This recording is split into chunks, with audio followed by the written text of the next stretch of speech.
Today's First Alert afternoon weather update is brought to you by Lockhart Roofing.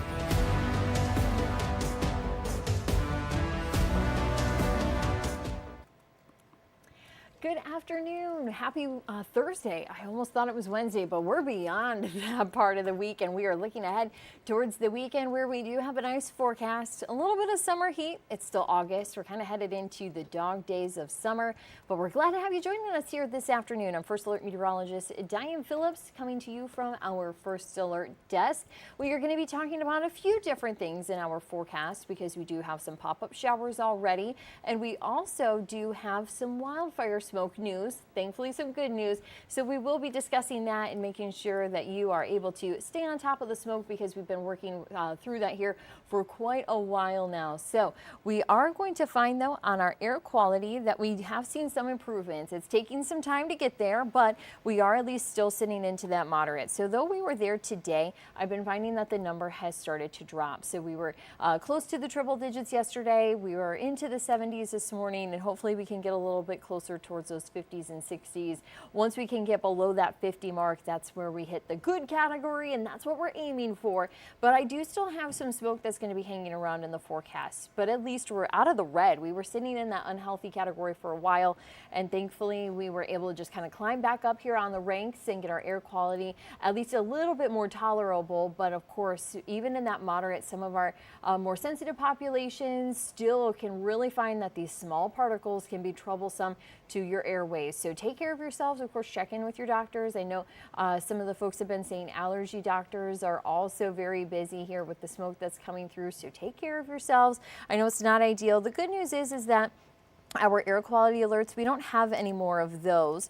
As I pull up the map here, yesterday we had our northern counties where we had those alerts. But zooming out, you can see here that in mid-Michigan, we no longer have any communities under air quality advisories or alerts. So we are headed in the right direction, and just having those alerts be canceled for today. This is about the first time in a week. These alerts were active starting Thursday of last week, and we finally don't have them Thursday of this week. So it's been a week where we've had to work through the strong smoky conditions. A live look outside here in Mount Pleasant, we do find that we have some cloud cover here, so that's kind of hindering the sun a little bit, but it's just kind of been a little filtered on some of our cameras. Even as we take a tour across the area, I'll pull up our camera closer towards US 10. There we can see a little bit more sunshine. Maybe not as hazy or milky as what it once was, but we still find that we're not as bright blue, especially as you look kind of along the tree line there in Southern Bay County. Another camera that we've kind of been watching the tree line in is our Vehicle City Harley-Davidson camera. So definitely not nearly as milky and murky here. So we are going to find that it is still maybe a touch hazy, but overall a lot of our cameras are showing some good improvements. So we're happy to see that we are headed in the right direction. Now, not only are we tracking wildfire smoke, but we do have some rain chances that are going to be coming in. But we did have our very own Elise Ramey. She went out and she was talking to a couple of folks about how the smoke has been really kind of comparable to how it's been the last couple of years and the impacts on our health, and just kind of doing a little bit of a deeper dive into the smoky conditions. So I do want to share her story that aired last night at TV5 News at 5:30. So in case you missed it, we're going to take a look at her story and see what she found. Days of haze no more, at least for now. The wildfire smoke from Canada that has sickened some and prompted lawmakers to ask our northerly neighbors to take action is finally starting to clear. Thanks for joining us for the news at 5:30. I'm Chet Davis. And I'm Elise Ramey. I learned how deep the health risks of the wildfire smoke truly go and what happens now that there's a little bit of a break from all that smoke. But we're at the end of the tunnel, we believe, for this most recent episode. Hopefully we can finally turn the channel on the haze and dirty air we've become accustomed to over the summer. Alec Konecki, a meteorologist with Michigan Eagles Air Quality Division, says it is finally clearing in most of lower Michigan after several consecutive days of poor air quality advisories. But what we saw really pretty regularly, like I said, early this summer back in 2023, we had low pressure systems come through with cold fronts, storms and everything with that. So on the backside of those cold fronts, you have sinking air. So if that smoke is up in the upper atmosphere, it's just basically getting wrapped around that cold front being dropped down towards the surface. According to Canadian officials, there are over 760 active wildfires there. More than 200 of them are out of control. Those represent the red dots on this map. You can see in the province Manitoba, one of the areas strongly impacting us, there is a lot of red. Yellow represents the fires that are being held but not yet under control. Just recently, last 1 week has been very heavy smoke, and even the rains are not helping. Away from trees and nature. That's how Dr. Suresh Ani's patients might have spent their time this week. He says the body's natural defenses typically block large particles, but it's the little ones in the air that can get into the lungs and potentially the bloodstream. Smaller particles, that's particles between 2 microns and 5 micron size, they just airborne for a long time. Those particles, when you breathe in, they go all the way deep into the lungs, into the almost the smallest airways, where it stimulates and it irritates the mucous membrane. If you have asthma or any other respiratory condition, he says the effects can be worse for you. Because it is irritating the mucous membrane that causes more of an inflammation. Once you get an inflammation there, that airways are very twitchy. So in asthmatics, they're already prone to develop that inflammation. But what specific toxins are in the atmosphere? Konecki says experts aren't exactly sure at this stage, but can generalize based on what is naturally occurring. But the potential toxins and other pollutants within PM2.5, like I said, it's kind of a big blanket term, are benzene, it could be formaldehyde, acetaldehyde, acrolein. That's the other stuff that's just the biomass burning that occurs naturally within nature. He says other atmospheric chemical reactions make it difficult to nail down exactly what's within the smoke plume. So will Canadian wildfire smoke be a potential issue for kids returning to school? That's something to keep on your radar. The rest of the summer, next couple of weeks, we'll just kind of have to wait and see. It just kind of depends on the weather patterns that come in, the prevailing weather patterns, the wind patterns. Because when we get that northwest wind, there's a good chance that smoke could return towards Michigan. And he says that if poor air quality rears its ugly head again, stay inside, especially if you're more sensitive to air pollution.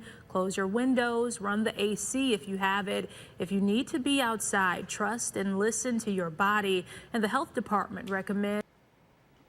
And we thank Elise for putting that together and gathering those interviews so we can continue to learn more on this wildfire smoke. It is still going to be active here in mid-Michigan. And one of the things that it also has been doing is it has been bothering our temperatures. We've actually been running a little bit cooler because of the smoke, so it actually kind of reflects some of that radiation back in a way, so we're not able to get that full sunshine going to get the numbers up. But since it's cleared out a little bit, we are finding that our readings are into the mid-80s. We, of course, are a little bit cooler towards the water, so we do have some 70s there across the thumb, coming through the bay and then into our northern shorelines. Oscoda, is at 84.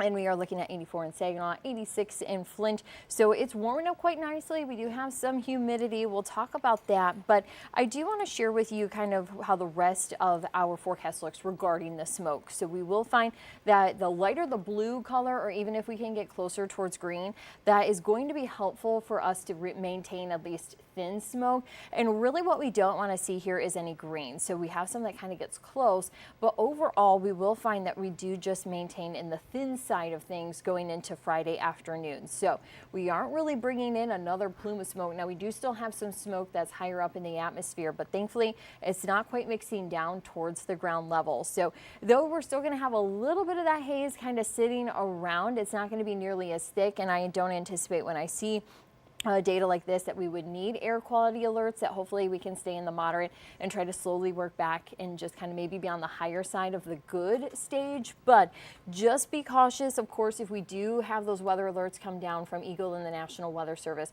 you can get them on your First Alert weather app. They've been staying there right at the top of the screen when you open up the app. So if you are wanting to kind of keep an eye to those, if those are necessary, of course, we'll be talking about them here at the First Alert desk on air, and also that First Alert weather app is a great way to stay on top of those alerts. Now, I am going to take a quick break as we're going to be switching gears and talking about rainfall in the forecast. I know some of you really need it, others maybe not so much. So if you're in the market for some water, though, stick with us. We'll be talking about those rain chances coming up.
Well, welcome back. We talked about the wildfire smoke, but we are really in the market for some rainfall. We actually did get the latest run of the Drought Monitor that came out today. But before we talk about that, I just want to actually first alert some of you that we do have some pop-up showers that are coming in. One of the cells that we have going is here into Lapeer County. So this is just kind of the first one that's taking off. So we are seeing that just west of Imlay City. So it's staying north of I-69 and west of M53. Just some heavier rain at times as that comes through. I do have the lightning tracker on, and you can see no lightning being detected in the shower.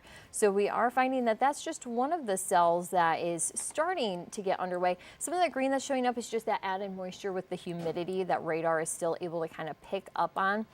And then we had another cell a little bit closer towards the highway here into Roscommon County, but that's falling apart really quick. So as it's headed towards St. Helen, we're seeing that it's not really keeping itself together all that great. So of course, if you are going to maybe be headed up north, you're doing a long weekend and checking in on the forecast before you head out. It doesn't look like you're going to have too many issues on roadways. Of course, yesterday we had heavy rainfall across the Vehicle City, and then that started growing, and then it bloomed into some showers and storms into the Tri-Cities. So we are going to find that so far so good, not any lightning showing up here on the map. So the showers and storms are still going to be possible. We have an atmosphere that is going to support the pop-up chances for us, and so we will continue to keep an eye as we do anticipate at least a little more development. But everybody in mid-Michigan does have the chance at seeing some of this rainfall coming through. As we buzz through the hour by hour, you can see it kind of already picks up here into Lapeer County with some of that green and having that starting to develop. So we already are kind of in line with the hour by hour and what we're seeing. So I do anticipate that in the thumb we have a chance on seeing rain. I know yesterday we missed out. We have a lot of farm fields there that could probably use some water.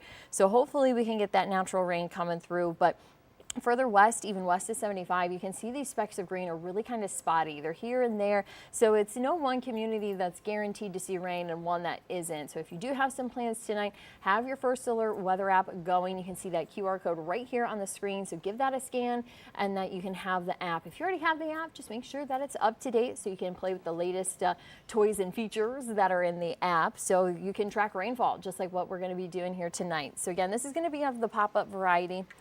As we get closer towards sunset, 8, 9 o'clock, you can see that a lot of the rain does start to dissipate. So if you're going to really be out this evening, you will find that you will eventually have that rain running out of the area. So as we go into tomorrow morning, though, and this is actually overnight, so maybe not many of you are quite up at 4 o'clock.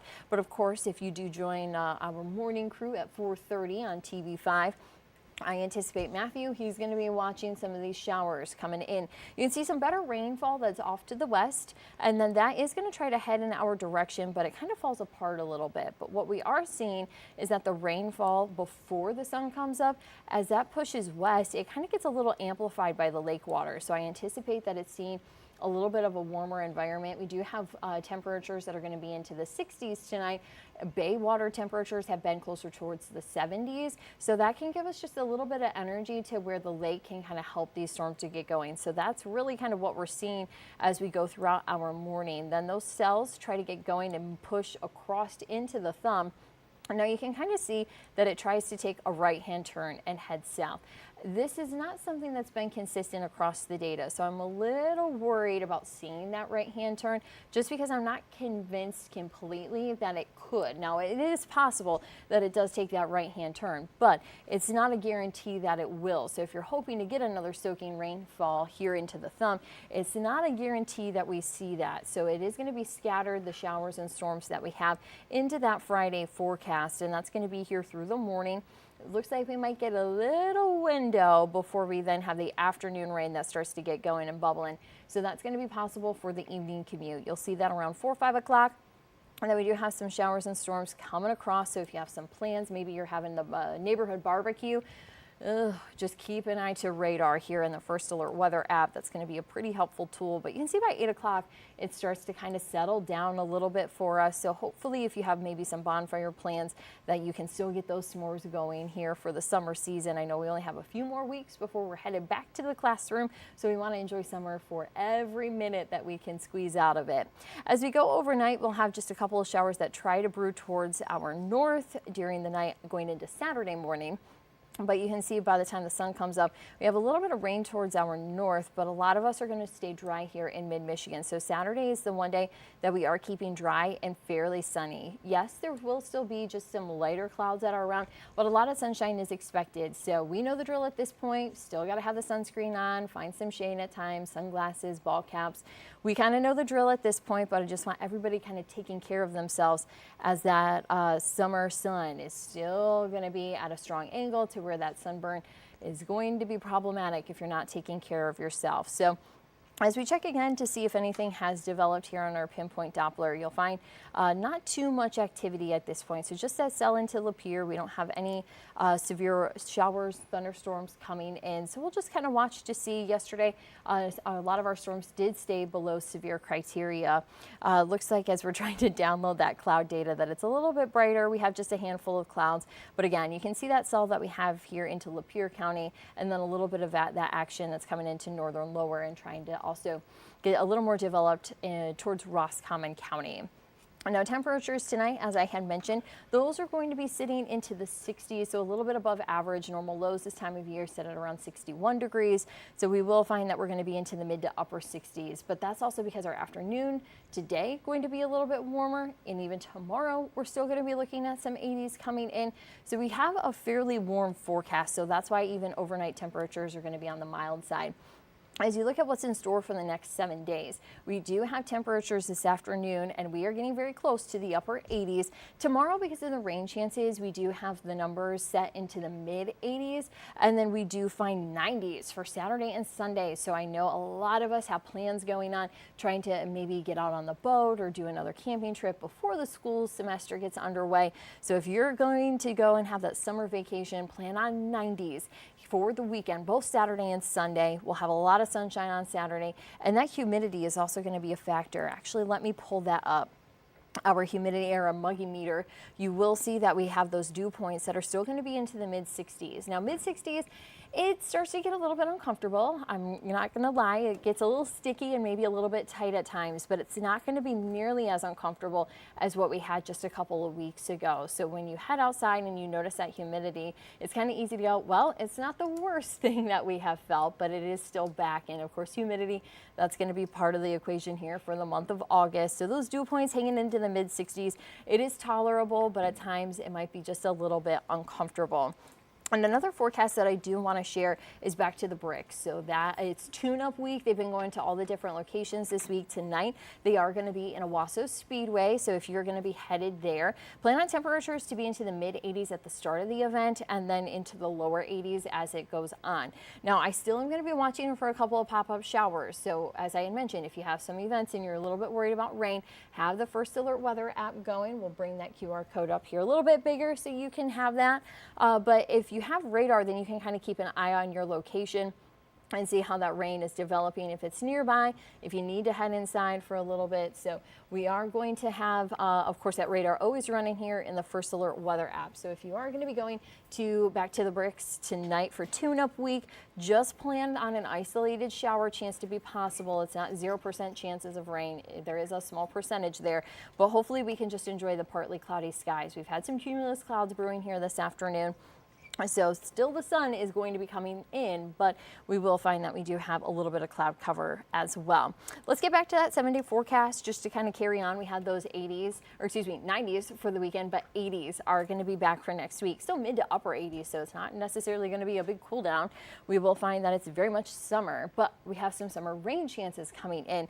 It looks like Monday we have a little more consistency in the data for some showers and storms. And then going into Tuesday and Wednesday, we're still seeing that hint of rain in the forecast. So none of these days right now look to be a total wash, but this is going to be bringing us some scattered showers and storms. So it's going to be some locations that really pick up on the rain, others that don't. So that's going to make it a little bit tricky. If you're really in the market for rain, you may find that you have rain, but then your neighbor just a block down the street, they got missed and kind of got clipped by that storm and missed out. Now, I do also want to share, because this is fresh today, the Drought Monitor. So the rainfall that we did pick up, I know a lot of you said, hey, we actually had a report from St. Charles of about 1.25 inches yesterday. So sadly, that's not going to show up as quickly on the Drought Monitor. The time that it takes for this to update, considering it's only a weekly update, It's going to take a little bit of time, but also with us sitting into some of that moderate and severe drought conditions, an inch of rain is not going to be enough to really make a huge difference here. So keep in mind, though the Drought Monitor is still active coming out of Saginaw Bay through the Tri-Cities and then into West Michigan, even though it is fairly dry, we still can pick up some showers here and there. And if we do see some of that rain, it might be a little bit different than maybe what the next town over has. So there's just a lot of variation. That's the hard part with summer, is that we find that some of us, they get spoiled, we get the rain, and others maybe not so lucky. When they need the water, they can't get the water. So if you want another update on that on the Drought Monitor, the First Alert weather app, we will be sending that out tonight at 7 o'clock. So keep your phone by you. We'll have some updates there. Of course, we'll also have the latest and updated forecast for the next 7 days coming up at TV5 News at 4. That's going to be over the air, but we'll also be back here tomorrow at 2 o'clock. We'll be on Roku Fire Stick channels, the WNEM Facebook page, YouTube page as well. We'll also be at WNEM.com and on the TV5 News app, and then Apple TV and Android TV. If you're a user of one of those, you can also connect with TV5 there. But I do want to thank all of you for joining me this afternoon. Hopefully, if you're in the market for some rain, you can get a little bit of water. And if you maybe have some outdoor plans, hopefully you can kind of have that rain go just around so you can continue to have some fun. But we look forward to seeing you tomorrow right back here at the First Alert Desk. Thank you for joining us. Today's stream has been brought to you by Lockhart Roofing.